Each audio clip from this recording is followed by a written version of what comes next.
माननीय अध्यक्ष जी, आज एक बहुत महत्वपूर्ण विधेयक लेकर इस सम्मानीय सदन के सामने मैं उपस्थित हुआ हूं।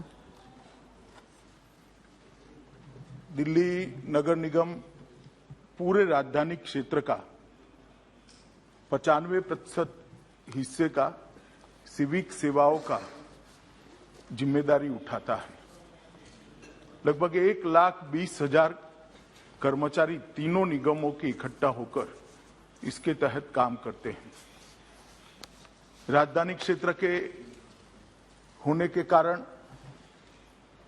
राष्ट्रपति भवन भी यहाँ है, संसद भी यहाँ है, प्रधानमंत्री निवास भी यहाँ है, सारे केंद्रीय सचिवालय भी यहाँ है, ढेर सारे राजदूतालय भी यहाँ है और महत्वपूर्ण मीटिंगों का स्थान, अंतर्राष्ट्रीय मीटिंगों का स्थान भी स्वाभाविक रूप से राजनीति बनती है। दुनिया भर के राष्ट्राध्यक्ष जब यहां आते हैं तो राजधानी का उनका मुलाकात बहुत स्वाभाविक होता है। उसको दृष्टिगत रखते हुए इस सिविक सेवाओं की जिम्मेदारी का निर्वहन दिल्ली के तीनों कॉरपोरेशन ढंग से उठा पाए, वो बहुत जरूरी है। पहले यहां पर एक ही नगर निगम हुआ करता था, उसका विभाजन कर 3 नगर निगम बनाए गए। माननीय अध्यक्ष जी, थोड़ा पीछे में सदन को ले जाना चाहूंगा। 1883 से पंजाब डिस्ट्रिक्ट बोर्ड एक्ट के तहत दिल्ली नगर निगम चल रहा था। 1957 में दिल्ली नगर निगम की एक्ट के द्वारा स्थापना हुई और 1993 और 2011 में संशोधन हुए और अंततोगत्वा उत्तरी नगर निगम दिल्ली, दक्षिणी नगर निगम दिल्ली और पूर्वी नगर निगम दिल्ली 3 निगमों में इसका बंटवारा हुआ। बंटवारे के कारण, बंटवारे के पीछे की मंशा मैंने पूरे गृह विभाग की फाइलें खंगाली है, बहुत स्पष्टता से मालूम नहीं पड़ती। इसलिए मैं मेरी मर्यादा भी सदन के सामने रखता हूं, क्योंकि मुझे बताना चाहिए था सदन को कि इस निगम का बंटवारा क्यों हुआ था, किस आशय से हुआ था, क्या ध्येय को सामने रखकर किया गया था। मगर जितना, आप तो मंत्री नहीं थे दादा उस वक्त, फाइल मैंने देखी है, ऐसा भी नहीं लिखा है, ऐसा भी नहीं लिखा है। माननीय अध्यक्ष जी, लेजिस्लेटर की मंशा जाने बगैर में आज ये 10 साल के 12 से 22 का अनुभव जो हमारे सामने आया है, इसका एनालिसिस कर उसका बारीक विश्लेषण और तथ्य जो सामने आए हैं, इसके कारण इस सरकार ये निर्णय पर पहुंची है कि फिर से एक बार ये तीनों निगमों को एक कर पूर्ववत स्थिति की जाए। क्योंकि ये जो बंटवारा हुआ था वो माननीय अध्यक्ष जी आनंद फानंद में किया गया बंटवारा था।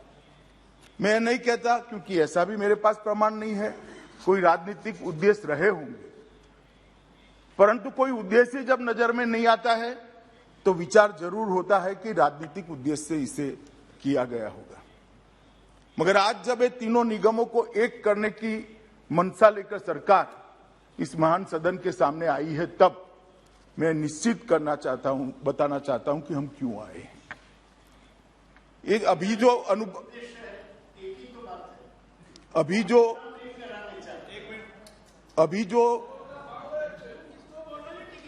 जो तीनों निगमों के 10 साल चलने के बाद चीजें सामने आई हैं, वो ये है कि तीनों निगमों के बीच में नीतियों के बारे में एकरूपता नहीं है।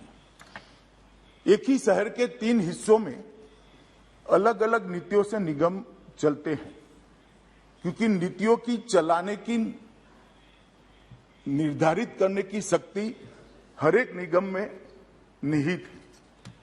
हर निगम के बोर्ड को अधिकार है कि वो अपने चलाने की नीतियों को तय करे। कार्मिकों की सेवा की शर्तों में और स्थितियों में भी एक रूपता नहीं रही है। ये एनोमली के कारण ढेर सारा असंतोष कार्मिकों के बीच में भी नजर में आया है और संसाधनों और दायित्वों का जब निगमों को बांटा गया तब बहुत सोच समझकर इसका बंटवारा नहीं किया गया। 3 निगम में से एक निगम तो हमेशा सरप्लस रहेगा उनकी इनकम की दृष्टि से और बाकी 2 निगमों की लायबिलिटी ज्यादा होगी मगर इनकम कम होगी। तो निगमों को बांटते वक्त भी संसाधन की प्राप्ति और संसाधन के खर्च के बीच के संतुलन की व्यवस्था उस वक्त देखी नहीं गई है। इसके कारण ढेर सारी ऐसी परिस्थितियां खड़ी होती है कि जो लोग चुनकर आते हैं उनको निगम चलाने में बड़ी तकलीफ होती है। और मैं निश्चित रूप से कहना चाहता हूं, जिम्मेदारी के साथ भी कहना चाहता हूं, क्योंकि मुझे मालूम है विपक्ष के मेरे मित्र इस पर सवाल भी उठाएंगे, मुझे पूछेंगे भी, बाद में मुझे जवाब भी देना है, मगर निश्चित रूप से जिम्मेदारी के साथ कहना चाहता हूं कि दिल्ली सरकार यहां पर स्टेप मदर एटीट्यूड के साथ ये नगर निगमों के साथ व्यवहार कर रही है। एक सौतेली मां जैसा व्यवहार हो रहा है और इसके कारण ये सारे नगर निगम अपनी ड्यूटियों का, अपने दायित्वों का निर्वहन करने के लिए अपने आप को पर्याप्त संसाधनों से लैस नहीं पा रहे। इसलिए ये जो बिल लेकर मैं आया हूं उसमें इतने उद्देश्य ये बिल के द्वारा मैं सदन के सामने रखना चाहता हूं। जो 3 नगर निगम है इसको एक कर फिर से एक बार दिल्ली नगर निगम 1 बनाया जाए। संसाधन और सहकारितावादी और सामरिक योजना के दृष्टि से एक ही निगम पूरे दिल्ली की सभी सिविक सेवाओं का ध्यान रखेगा तो ये उचित होगा। नगर निगम की सेवाओं को और दक्षता के साथ चलाया जाए और पारदर्शिता के साथ चलाया जाए, इस प्रकार के इसके लिए भी कुछ अमेंडमेंट्स इस बिल के अंदर है।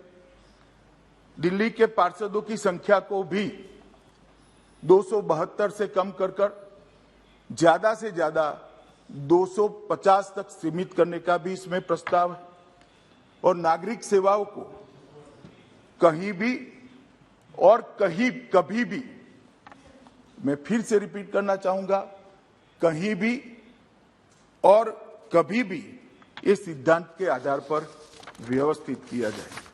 माननीय अध्यक्ष जी, जब मेरे साथी मंत्री बिल को सदन में रखे तब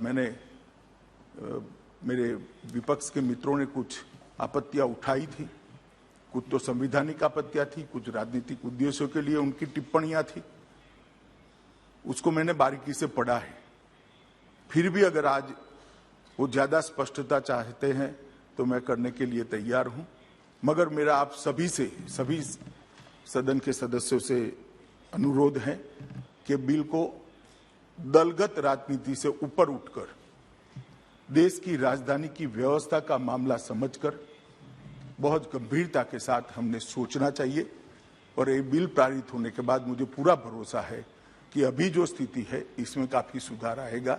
इसके अलावे केंद्र सरकार की इसके पीछे कोई मंशा नहीं है।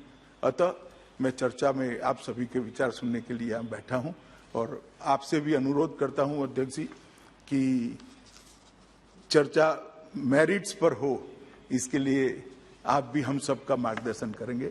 धन्यवाद।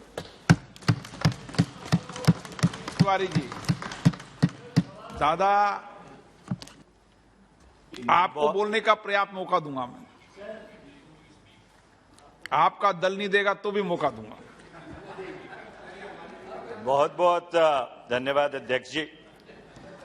अध्यक्ष जी, माननीय गृह मंत्री जी ने एक बहुत ही अहम बात आज